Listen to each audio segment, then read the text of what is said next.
চর বড়ভিটা সরকারি প্রাথমিক বিদ্যালয়ের মাঠে আমরা অবস্থান করছি।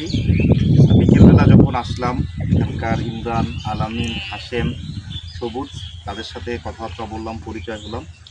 জানি না তারা পড়াশোনা করে কে কী হতে চায়, সময় স্বল্পতার কারণে সেটা শোনা হয়নি। তবে আমরা আশা রাখছি এই শিক্ষার্থীদের মধ্যে যে সঞ্চয় আমরা দেখেছি, তাদের যে চঞ্চলতা, দৌড়ঝাঁপ করছে, খেলছে, আশা করি তারা যদি সঠিক শিক্ষাটা লাভ করে তারা হয়তো দেশের কোনো একটা সেক্টরে তারা কি অবদান রাখবে। বিশেষত নদীর ওপারের মানুষদের সাথে যখন কথা বললাম, ছোটো বাচ্চাদের সাথে, কেউ ইঞ্জিনিয়ার হতে চায়, কেউ ডাক্তার হতে চায়, কেউ আবার সেনাবাহিনীতে চাকরি করতে চায়, তাদের স্বপ্নগুলো হয়তো বা তেমনই হবে। আর যে প্রাথমিক বিদ্যালয়টি আছে, আমরা স্কুলের পরবর্তী সময় এসেছি, আজকে বৃহস্পতিবার ছুটি হয়েছে। ভালো হতো যদি এখানকার পরিবেশটা দেখতাম। তো নদী মানেই তো চ্যালেঞ্জ, অনেক চ্যালেঞ্জ থাকে তাদের। আর সামনে আসুন, অনেক চ্যালেঞ্জ থাকে, অনেক কথা। নদী যখন তখন ভাঙতে পারে। আমরা যে চরটাতে গেলাম, সেখানেও দেখলাম যে একটু একটু করে ভাঙতেছে। তারপরেও তারা তাদের উজ্জ্বলতা নিয়ে তারা বড় হচ্ছে। হ্যাঁ, থাকো থাকো থাকো। হ্যাঁ, এবং খুব সহজে আমাদের সাথে মিশে গেল, ভালো লাগছে। তোমার নাম? শিয়াম। তুমি? সানি। গুড। তুমি? ইমরান খান। আবু রায়হান। তো লুঙ্গি ঠিক করে রাখ। তোর নাম কি? আরমান। রাহুল। এই চর প্রাণবন্ত শিশুরা সবাই দল বেঁধে আছে, তারা খেলছিল। তাদেরকে ডাকা মাত্রই তারা কাছে আসলো। তোমার নামটা? মুরসালে। তোমার নাম? আবু রায়হান। তাদের সাথে অনেকক্ষণ মজা করলাম, ভালো লাগলো। এবং তারা বলা মাত্রই যেভাবে হাতে হাত রেখে তারা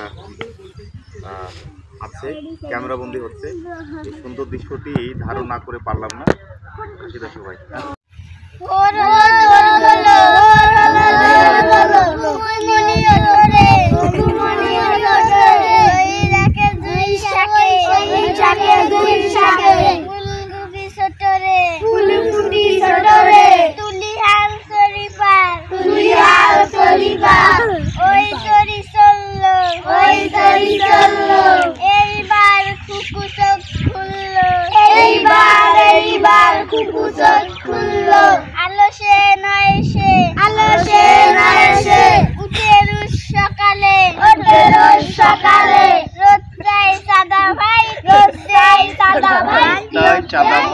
ধন্যবাদ।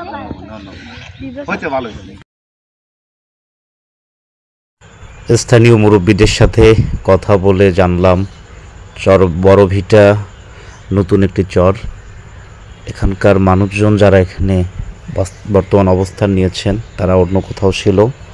সেই জায়গাটি নদীগর্ভে বিলীন হওয়ার পর এখানেই তারা মাথা জুগিয়েছেন। নির্মাণ হয়েছে সরকারি স্কুল, যেটি অন্যত্র ছিল।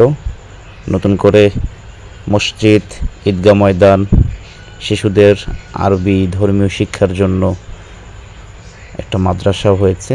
তো বিকেলবেলা শিশুরা খেলছিল আপন মনে। আমরা এখানে আসা মাত্রই আমাদের সাথে তারা কোলাবোরেশন করলো, কথা বলল, তাদের ভিডিও ধারণ করলাম। সময় খুবই কম ছিল, নৌকা চলে আসবে, নৌকাতে আবার উঠতে হবে। এজন্য অনেক ইচ্ছা থাকলেও তাদের সাথে বেশি সময় কাটানো গেল না।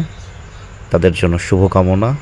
একটাই বারবার মনে হলো, তারা যেন জাহান্নামের আগুনে বসে পুষ্পের হাসি হাসে।